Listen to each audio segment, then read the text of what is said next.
बोले प्रभु रुक्मणी का पत्र लेकर के आया हूं। क्या लिखा है पत्र में? पूरी कहानी बताई। बोले ब्राह्मण देवता तुम ही सुना दो। भगवान कहते हैं ब्राह्मणों तुम हमारे इष्ट हो, तुमसे हमारा कुछ छिपा नहीं, तुम सुनाओ। उसमें लिखा था श्रुत्वा गुणान भुवन सुंदर शृण्वतामिते निरीविष्य कर्ण विविरई हरतोंग तापम। हे प्रभु, मैंने आपको आपके गुण सुन करके, आपके बारे में सुन करके मैंने आपको पति माना, ना कि आपको ये सुन करके कि आप राजा हैं कि क्या हैं, इससे कोई नहीं। आपके मैंने गुणों को सुनकर, आपके बारे में सुन करके मैंने आपको पति रूप में स्वीकार किया। अब आप प्रभु मुझे निभा लेना। तब भगवान बहुत प्रसन्न हुए। ब्राह्मण देवता भगवान कहते हमने भी रुक्मणी के बारे में सुना है, क्योंकि रुक्मणी साक्षात लक्ष्मी थी, लक्ष्मी केवल नारायण को ब्याही जाती है। भगवान ने कहते हैं रथ तैयार किया, ब्राह्मण देवता को बिठाला और कुंदनपुर आ गया। यहाँ रुक्मणी के विवाह की तैयारी बढ़िया। कहते हैं विवाह की तैयारी चल रही थी और यहाँ बारात आ गई शिशुपाल की। शिशुपाल की भी बारात आ गई, भगवान भी यहाँ आ गए, दोनों की। अब कुछ ने जाकर के रुक्मी से बता दिया, अरे बोले भगवान वो कन्हैया आया है द्वारका का। रुक्मी ने कहा तो गड़बड़ हो जाएगा। शिशुपाल ने कहा तुम चिंता न करो, उससे तो हम निपट लेंगे। भगवान ने कहते हैं बिना लड़ाई झगड़े यहाँ किए आराम से खड़े हो गए। रुक्मणी देवी पूजा के लिए गई और भगवान ने कहते हैं जब देवी पूजा के लिए गई वहीं भगवान आराम से पहुंच गए। इधर रुक्मणी भी बड़ी सुंदर थी। देखा उसको तो पता था कि मेरे तन मेरे मन है, मेरे जीवन धन है वो, समझी हो सखी कौन है वो, श्री कृष्ण देवकी नंदन है वो। रुक्मणी सबके ओर देखती जा रही कि कौन है वो कन्हैया। इतने में कहते हैं कि रुक्मणी जिस बहुत लंबा पहरा लगा था, क्योंकि पता था कन्हैया आया है, लड़ाई होगी। पूरी बारात लगी रसगुल्ला लड्डू खाने में, मराठियों को काम इतना ही होता है। कहते हैं सब लगे हैं इधर, भगवान देख रहे रुक्मणी को। भगवान ने दूर से देखा, भगवान ने इशारा किया चिंता ना करो हम ही आ जाओ। जाकर के रुक्मणी का भगवान ने हाथ में हाथ पकड़ा, रथ पर बिठाला। योग माया के सभी जो पहरेदार लगे थे,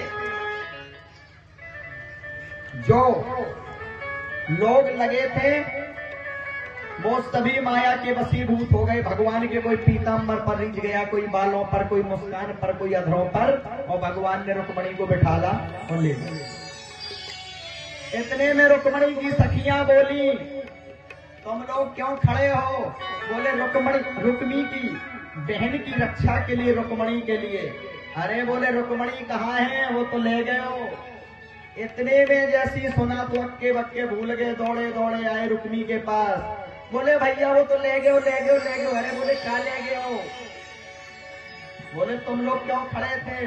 बोले रुक्मणी को तो कन्हैया ले गया मेरा साबिरा। बोले रुक्मणी को तो कन्हैया ले गया।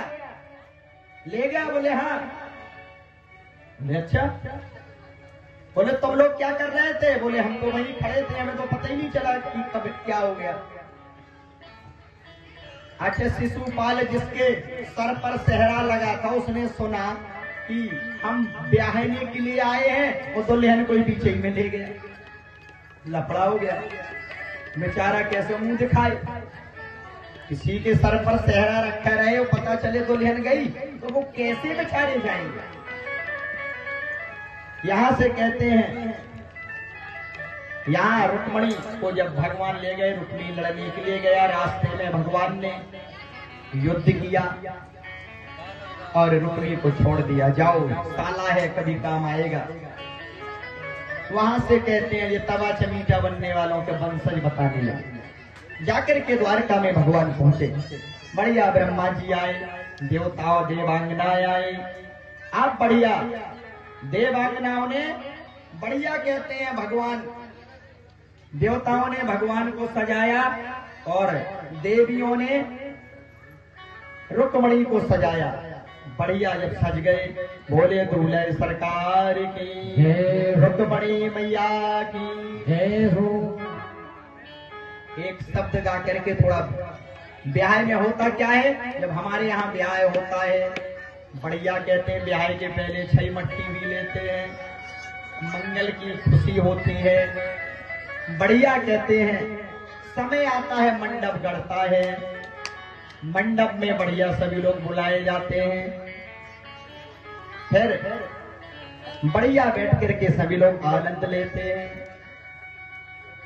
और माताएं गाती हैं कि आज मोरे अंगना में रंगे बरे सते हैं, आज मोरे अंगना में रंगे बरे सते हैं, रंगे बरे सते हैं, गुलाले उड़ते हैं, रंगे बरे सते हैं,